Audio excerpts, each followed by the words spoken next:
Okay, so ngayon meron tayong papanoorin na video. Itong video na to is 7 years ago na siya. So medyo matagal na to. Pero yung mga sinasabi kasi dito is karamihan dito ay nangyayari ngayon. So papanoorin natin ngayon siya. Ito nga pala is interview kay Lucifer. At alam ko hindi nyo magugustuhan yung mga makikita nyo dito. Pero dapat malaman nyo to kasi yung ilan sa mga sasabihin dito sa interview na to is nangyayari na ngayon. Ganun siya ka-accurate. Okay, pe-play ko na. Whew. Whoa.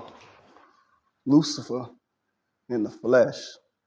Do you know how many journalists would kill? Wait, you probably do. First, I want to say thank you to agreeing to this interview because I know you are a very, very busy person. Yes.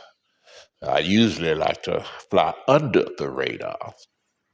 But I figured since I'm already on the campaign trail, why not? Okay. First, let's talk about your reign. Now, you've had a fairly long one. What would you attribute to your success and popularity? Oh, that's easy. Every generation is the same. I appeal to their lust and ego. I offer all the sex, wealth, and fame a person could want. Do as thou wilt has been my campaign slogan from the start. And my campaign platform hasn't changed either. I run on the same three issues every generation: lust of the flesh, lust of the eyes, and pride of life. Okay. When you say lust of the flesh, what exactly do you mean? Come on now. What do I mean? Isn't it obvious? I just use humans' own innate physical desires against them. And since sexual desire seems to be the most powerful, I usually run with that.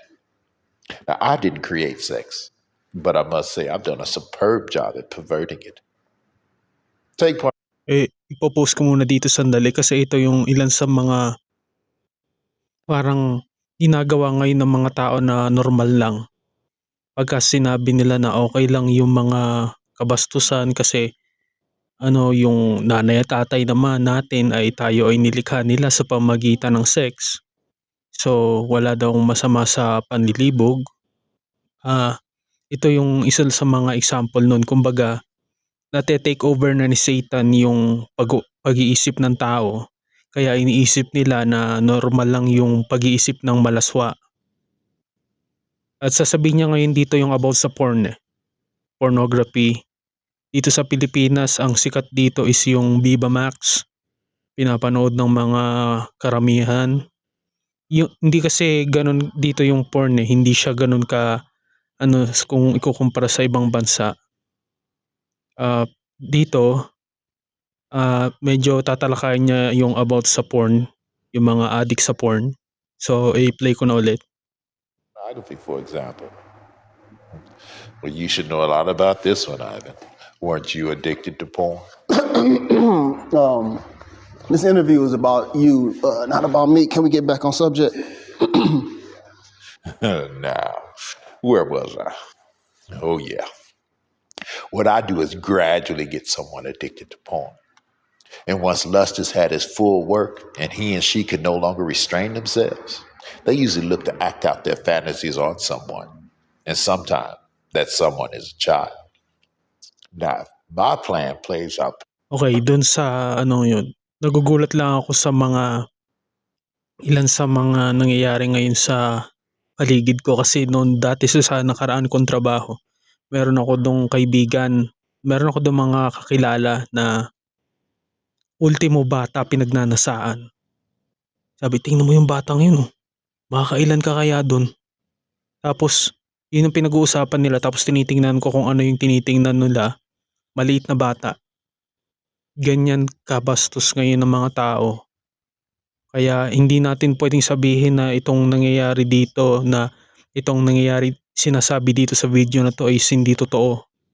Dahil parang ito na yung salamin ng katotohanan. Sobrang masyado ako malalim . Perfectly. That abused child will eventually turn to a life of promiscuity and perversion themselves, allowing me to continue my vicious cycle. And here's the kicker.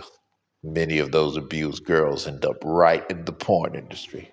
Now, how's that for irony? The second thing you had mentioned, I believe, you said lust of the flesh, lust of the eyes. Can you elaborate? Humans are never satisfied. You always crave more. Bigger house, bigger car, more money, more power. The list goes on and on. I just take their natural ambitious desire, pervert it, and use it against them for their own destruction. My plan is to allow them to never be content. As long as I can keep them craving what others have, I can depend on them to argue, fight, even kill to get it. Humans are so easily tricked into jealousy. And you know what they say. Gaya ng sinabi dito, mga taong hindi marunong makontento. Isang malaking example nito yung mga nagnakaw dun sa flood control. Alam ko medyo matagal na, ilang buwan na to. Pero yun pa rin talaga. Tingnan nyo, hindi naman sila mahirap sa buhay. Kumbaga hindi naman sila hirap pero nagnakaw pa rin sila. Hindi sila kontento sa buhay nila. Kahit na ayos naman ang kanilang trabaho, nagawa pa rin nila magnakaw. Kaya yun yung ibig sabihin na hindi marunong makontento yung tao. At ito ay 7 years ago na tong video na to. Kahit panoorin nyo to sa YouTube, nakalagay doon. Ang i-type nyo is interview with Lucifer. Lalabas tong video na to 7 years ago na to. Jealousy is as cruel as the grave. Yes, I have heard that before.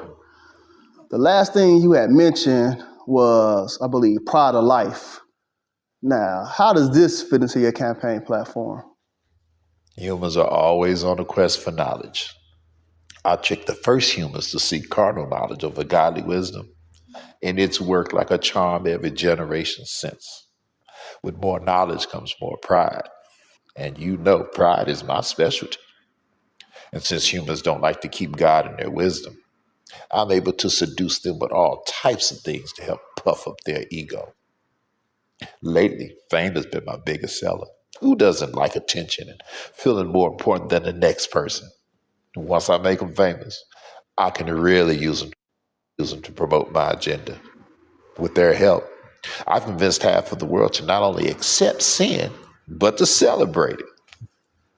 Do you know what has been my most enjoyable pride campaign to date? No, what? Well, my gay pride campaign, of course. Not only do I Okay. Alam naman natin na nangyari na to ngayon. Okay, sasabihin ko ulit walang masamang magmahal ng kapwa mo kasarian. Halimbawa, magmahal ka ng kapwa lalaki kung ikaw ay lalaki. Magmahal ka ng kapwa babae kung ikaw ay babae.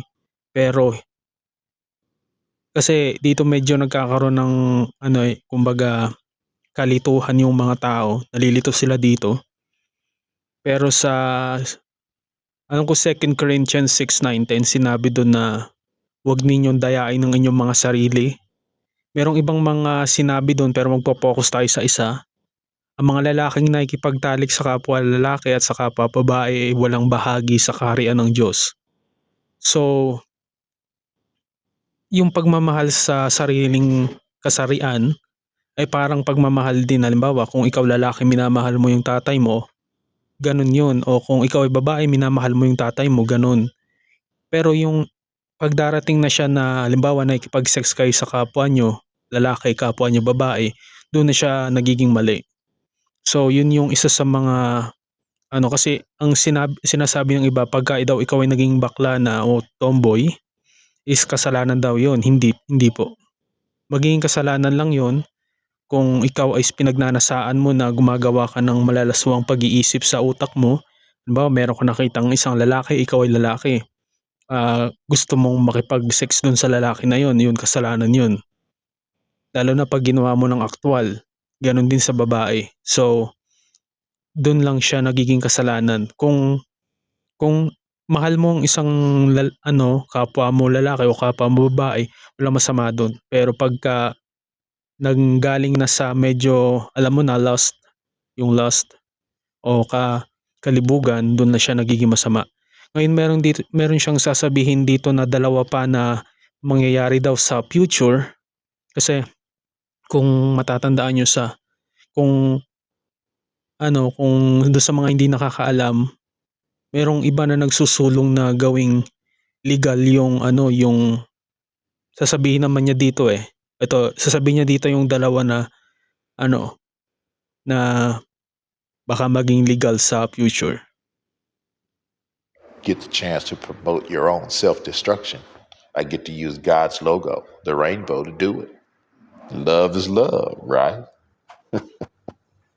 My plan not only prevents you worthless humans from reproducing, it distorts the gender roles and allow me to bring all types of chaos and confusion upon your pathetic societies. It's been so successful, I've got men convinced they're women, and women convinced they're men, and some convinced they're no gender at all. And I've got 2 more Pride Initiative campaigns I'd like to introduce in the near future. Sasabihin niya. Really? I'm guessing you probably want me to ask you what they are, right? Well, first, it's abortion pride. Now, I think we can pull this off. Society is definitely ready for it. I've enlisted to help a Planned Parenthood to work with marketing and promotions. And all we'll have to do is silence the so-called abolitionists and pro-lifers, because the rest of the church doesn't seem to care. And second is pedophilia pride. Now, society might not be ready for this one just yet. Yan, ito nga yung sinasabi ko sa inyo na dalawang gustong gawing kumbaga sa pagsulong ng future, gagawin nilang legal. Yung abortion pride, kung matatandaan nyo yung nakalaban ni Trump na babae, isa siya sa mga gustong magsulong ng ganito. So, unti-unti na tong nangyayari ngayon. At yung about naman dun sa sa pedophilia pride, ito yung medyo sensitibong topic, pero ewan ko kung pag napanood nyo yung Sound of Freedom, totoo po yun. Milyong-milyong mga bata ngayon ang binebenta sa iba't ibang sulok ng mundo, at ang ilan sa kanila ginagawang sex slave. At hindi to kayang pigilan ng tao. Kasi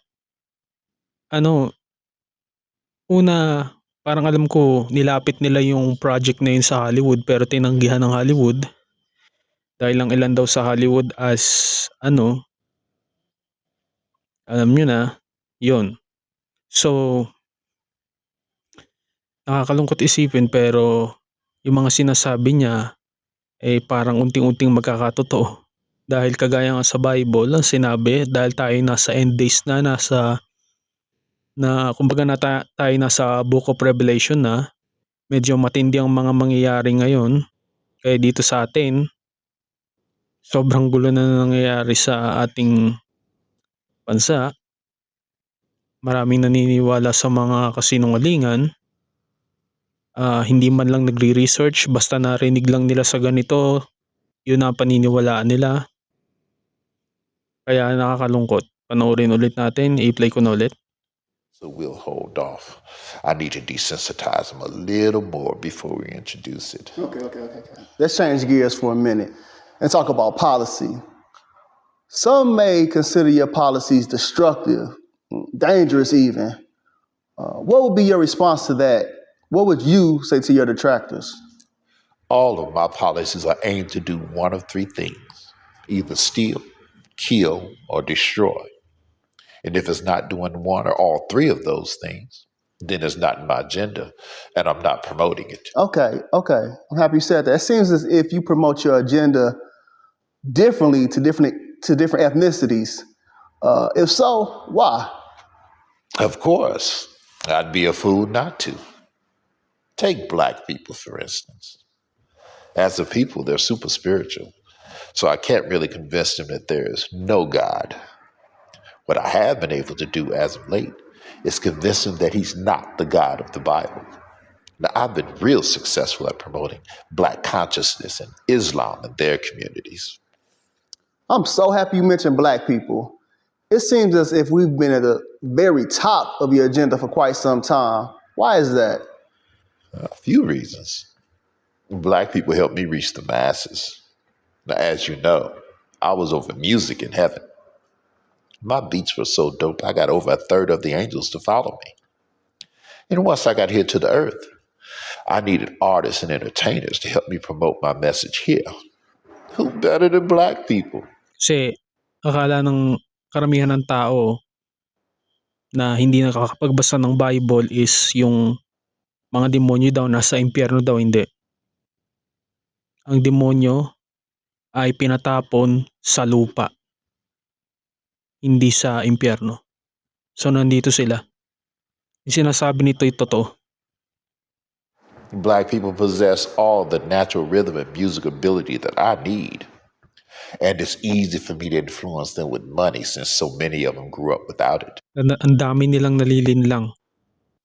Mga taong madaling, kumbaga, sige ito na lang kasi itong madaling paniwalaan, sige ito na. O ito na lang kasi ito yung pinaniniwalaan ng karamihan ng kasama ko, ito na. Ganun. Another reason I target black people is because they're strong mentally and physically. If black men were to ever find their identity in Christ, I'd be in trouble. So I try my best to destroy the black family structure and keep black men away from his family and the church. Drugs and incarceration are a couple of my more popular means. Without the head of the household present, I can become the head and influence the children without too much resistance. So you mean to tell me that your policies are intentionally racist against black people? Racist? This has got to be the best law I've ever come up with. I can't believe that humans still believe they're different races. But to answer your question, yes. It has always been my policy to target and isolate a group of people. And out of all my strategies, this skin color thing has worked the best. I definitely want to keep white people and black people separated. As long as I can keep black people bitter and white people offended, I'm good. Hopefully black people will never forgive. That way I can continue to use them.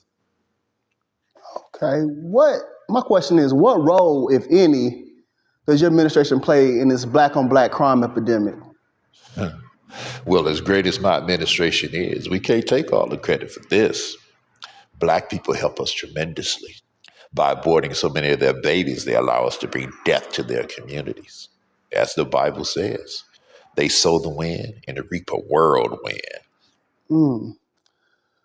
When implementing all of these policies, do you ever face any resistance or pushback? And if so, from who?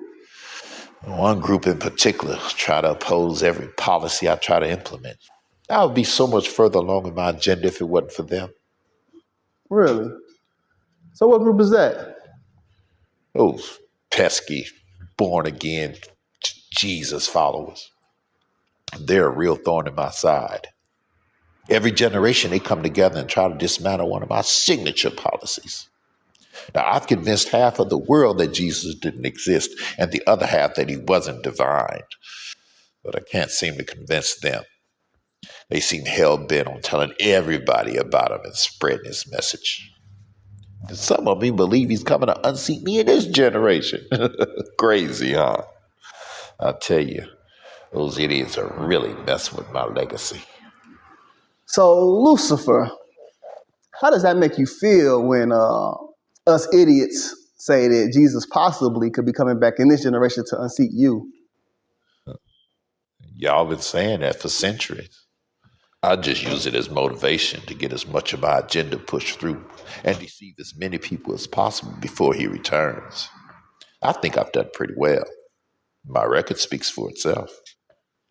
About 150,000 people die each day, and most of them don't know Jesus. Ano yung sinabi? 150,000 na tao ang namamatay araw-araw at ang karamihan sa kanila ay hindi naniniwala at hindi kilala si Jesus. I mean, hindi nila kilala talaga. ito yung sinasabi sa Bible na ang karamihan talaga ng tao is pupunta sa impyerno, ito yun. Oo. Kasi parang para sa kanila, okay na yung nagdadasal tayo, okay na yun.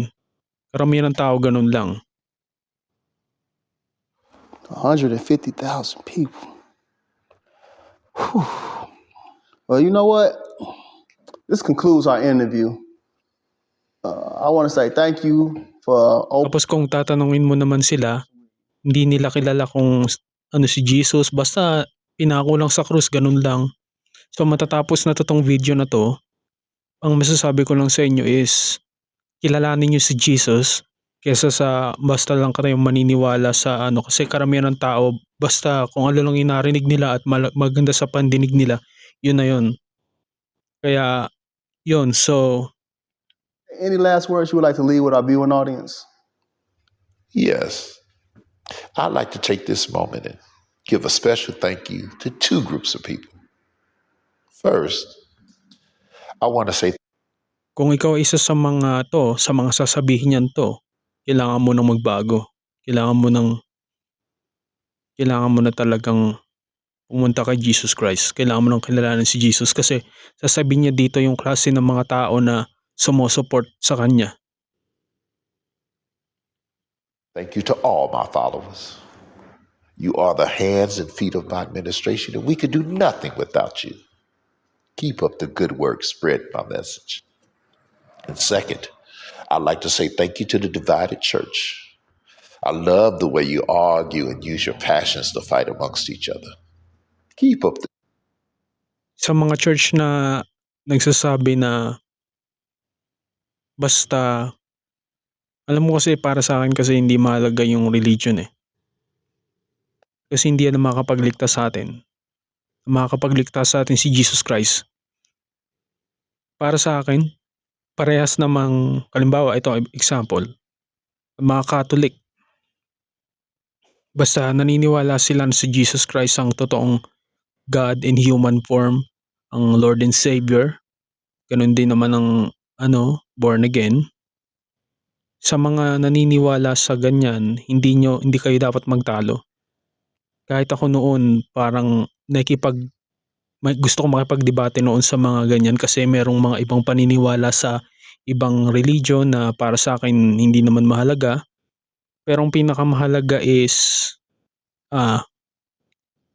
magkaroon tayo ng faith kay Jesus Christ. Kagaya nga lang yung nangyari kay Jesus nung siya is yung meron siyang kasamang dalawang magnanakaw.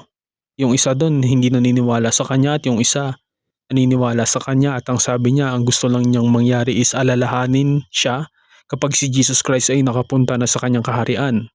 At ang sabi ni Jesus Christ noon, totoo, ngayon din isasama kita sa paraiso. So hindi yun nagpabinyag, hindi yun gumawa ng kung ano man 10 commandments na kasi buong buhay niya is puro siya kamalian sa buhay. So doon pa lang, basta meron kang faith kay Jesus Christ, naniniwala ka na siya ang ating Savior, ang true Lord God and Savior, yun. Basta alamin mo yung mga kasalanan mo, pagsisihan mo, kasi hindi naman tayo perfecto. Tayo is makakagawa tayo ng kasalanan. Pero kailangan lang natin aminin ng ating kasalanan. Pasensya na sa aso. Ganun lang. At ito, tapusin na natin tong video at pwede na tayong magpaalam muna pansamantala. good work. There's really no rush to tell people about Jesus. You all have plenty of time. Yun lang pala yung sinabi niya. Okay? So, dito ko na po tatapusin tong video na to. Sana meron kayo natutunan. Ang masasabi ko lang is lumapit kayo kay Jesus Christ kasi siya, sa kanya lang talaga yung ating kaligtasan. Thank you.